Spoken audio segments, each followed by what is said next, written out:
Hey guys, welcome to the short introduction to my next video. This is going to conclude all of the answers very quickly in 4 phases of gearing total, so you don't have to watch the 23-minute video, but I recommend watching that video as well since it really explains every piece of gear that you're going to get and how your gear progress is going to look like in general. So I'm going to start immediately. So this is the starting point. This is after you immediately finish story quest, let's say, and you decide to be Fire Kung Fu Master. If it's an alt character, you will definitely be able to buy the Magnum Soul badge. If not, that's the first thing you're going to be aiming for. Now, Soul Shield, you're going to have 8 set MSP. You will use the Revelation Mystic badge. What that will do is basically on every smite you will have free Tiger Strikes, which means you will never have chi problems with the setup because your smite will be your core DPS and it will give you 4 seconds of free Tiger Strikes. Explain how the badge works in the video, but yeah, that's what you need to go for. Now, Magnum Soul badge, because that's going to give you infinite Searing Palm. In other words, this is the perfect setup for having, let's say, low to medium DPS starter without ever losing chi and ever losing your simple Searing Palm stacks. Now, moving on to the next picture, which is the slight progress. So the slight progress is first you get 3 set BT and 5 set MSP, then 5 set BT and 3 set MSP. You get Magnum Soul badge, basically same Revelation badge, same Revelation Mystic badge, and you get now a Tiger Bracelet. Now what this does is, due to the emphasis on the let's say Comet Strike, you gain an extra 25% of damage on Comet Strike, and you also gain 20% damage on your Tiger Strike. So your DPS at this point should be roughly higher because you're going to be using your 2 more for DPS, and throughout soul burns you will be, not soul burns, blue buffs, you're going to be bursting using Comet Strikes only, and due to the emphasis from Tiger Bracelet you will be doing a lot of damage. This is also the first setup which will allow you to tank people that have 4 or 5 times higher DPS than yours. Okay, this is going to allow you to tank really high geared people in comparison to yours if this is the gear you have. Now the third progress is the good progress. Now good progress is really where most Kung Fu Masters are at this point in the game, which is first 5 set BT, 3 set VT, and then 3 set BT and 5 set VT using Revelation Mystic badge. And from there on there's variation. Now if it's a long fight and you're DPS, the way it should go is Ancestor Soul badge and Divine Dragon Bracelet. That is really, it produces more DPS. It definitely produces more DPS. However, if you're tanking, the better source for you is Magnum Soul badge and Tiger Bracelet.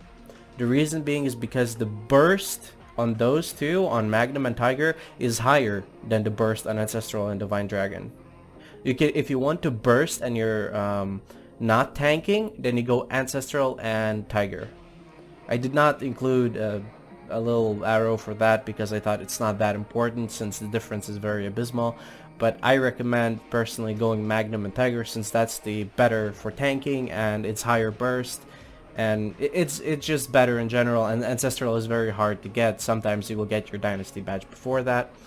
And now the final point of gear is the final position for Fire Kung Fu Master, and it's VT8 set, which will give you a lot of damage on your Tiger Strike. You give up all your damage on Comet Strike. You forget about Comet Strike in general. You do not use that ability unless it's for stacking up Searing Palm. That's all it is from now on. A tool to stack up Searing Palm. No more damage off of Comet Strike. The Dynasty Mystic badge will give you 2 more AP modifier on your Tiger Strike. Divine Dragon Bracelet will give you a 1.6 AP modifier on your Tiger Strike. Then the Ancestral Soul badge will reset your Searing Palm to stage 4 every time you use your Tremor, and resets Tremor on blue buff. And if you can't get Ancestral, then you use Alluvion because, well, the reset on the Tremor is really powerful. And the one piece of information that's very important, the Helion ring is better than the BT Fire ring. That it is absolutely better. in every scenario. You practically, the only case scenario where you might not want to get the Helion ring is if you are at a position where you're still comet striking throughout all of your blue buff and you're never running out of chi. Because the thing is, the Inheritor's ring is better as long as you need chi. While you're comet striking, you do not need the chi. So it's irrelevant what ring you have to begin with, chi recovery wise. But after you get to this point, to the final position of your gear, you get the Inheritor ring or the Sky Shatter ring, and that's better than the Black Tower ring, even if it's Awakened Tree.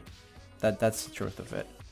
And that's really the 4 phases of Kung Fu Master gears.